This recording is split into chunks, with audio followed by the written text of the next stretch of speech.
देखो question given है कि आपको 4 टर्मिनल्स गिवन है A B C and D, है ना, and arrangement is like this. आपको just you have to calculate what is the total resistance, है ना।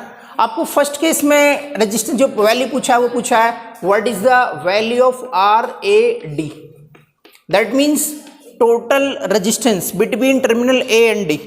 ए किधर है, इस साइड है, और डी किधर है, इधर है। लेकिन हमारे पास 2 टर्मिनल्स और है, एक बी और एक सी।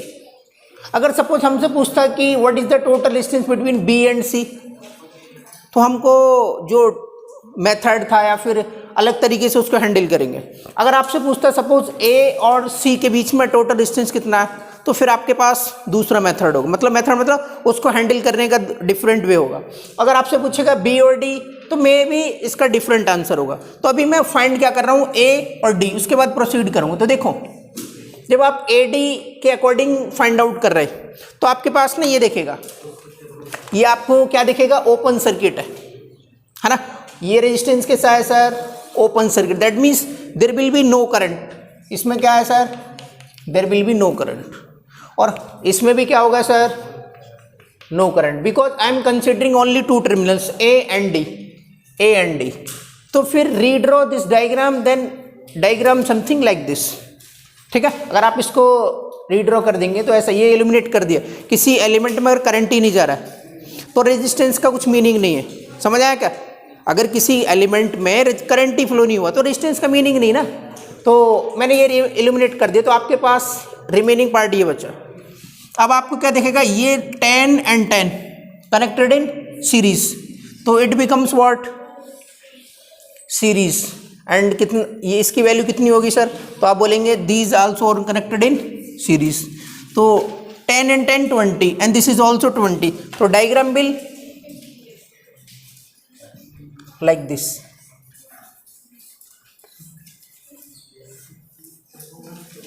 And this is what D and A. ये हो गया 20 ohm and 10 ohm. 20 and 20 now connected in parallel, so answer of this will be 10. हाँ, this is also included I think, है ना, 10 and 10, this is also 10 and D, so 20 and 20 connected in parallel, so answer of this question is 10. Now 10 10 and 10 30, तो answer will be 30 ohm. This is what RAD, this is what RAD.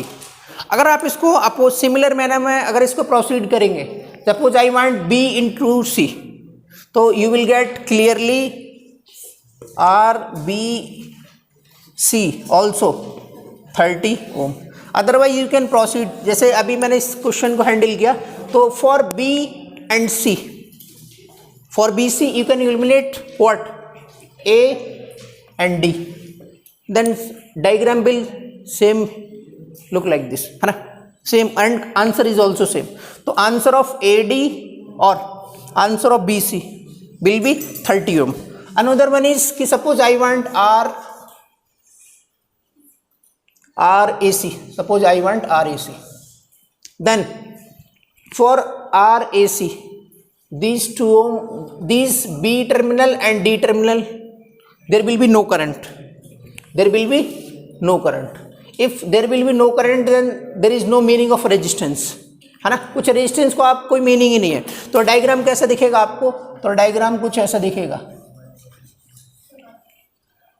Diagram will look like this, and you can easily find out whether it is connected in series or parallel. This is the final diagram after reducing the B and D, after reducing the B and C.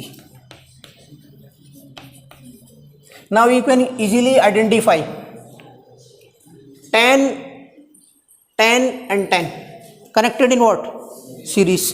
So the combination of these will be what, 30, ठीक है। तो अगर अब इसका diagram redraw एक बार कर देते इसको,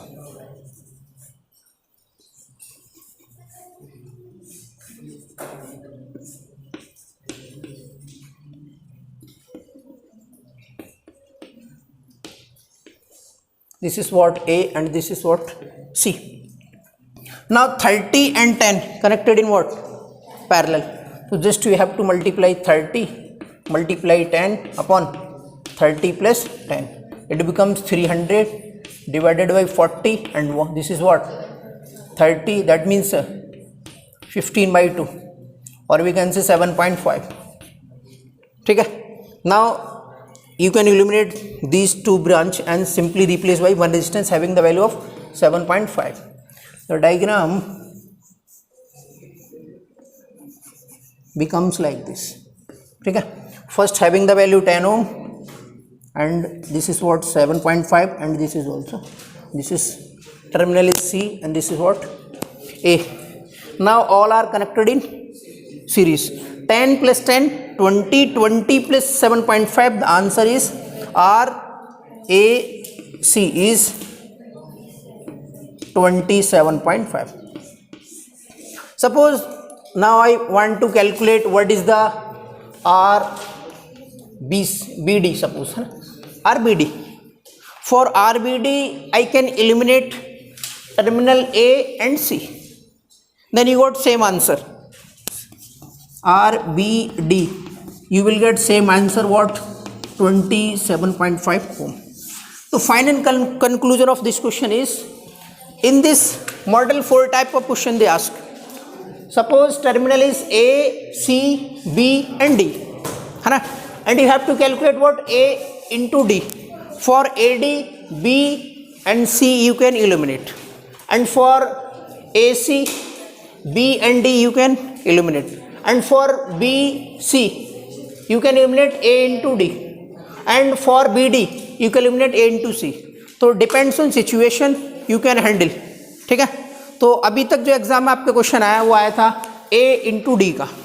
आने वाले टाइम में आपको पता है क्या दिखेगा, अगर आपसे AC, अगर आपसे RAC और RBD पूछेगा तो इसका आंसर सेम आएगा 27.5, और अगर आपसे पूछे RAD या फिर RBC का आंसर आपको आएगा कितना? 30 ओम. तो आई होप आपको समझ आएगा, है ना. आपको एक